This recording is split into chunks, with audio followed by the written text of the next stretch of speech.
Neil and I were on a webinar this week that highlighted 5 psychological issues that we're probably all facing during this crisis. Our plan from that seminar is that we'll have a video coming out on every T day, every day that begins with a T, over the next couple of weeks, each one of these covering these 5 issues that we're all facing, and hopefully giving some helpful tips on how to manage them. This past week, I've been feeling cut off from friends, family, and church, and there's something odd about knowing that you're not going to see them face to face. It's a sense of isolation that many of us have never experienced prior to the coronavirus outbreak. I do have a similar experience from my past, from when my eldest was born.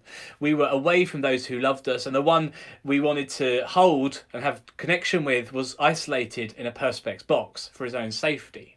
All the connections we wanted to make were gone, and we found ourselves in an alien world. Connection with others is one of those things that we take for granted until it's taken away from us. We may even be experiencing a sense of grief at losing our sense of connectedness. One thing BSC has introduced to help with this loss is to introduce home groups, meeting on Hangouts a couple of times a week. Video chat is the next best option compared to meeting face to face. This way we can maintain some sort of connection between each other in our isolation. The technology that's available to us right now is a blessing. Please make sure to try and use it. We've also created a list of everyone in the church that Neil and I both use to contact each person in family in turn. We want to make sure that no one is missed off of that list.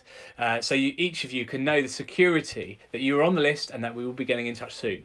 Maybe you could do something similar for your nearest and dearest. In our isolation, some of us are with families, some of us are in couples, and some of us are on our own. If you have people around you, those closest to you will not always get your best. In fact, they'll likely see the worst sides of you as this season goes on.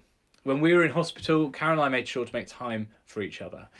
Times to talk, to ask how the other one was getting on, sometimes just giving space to process things.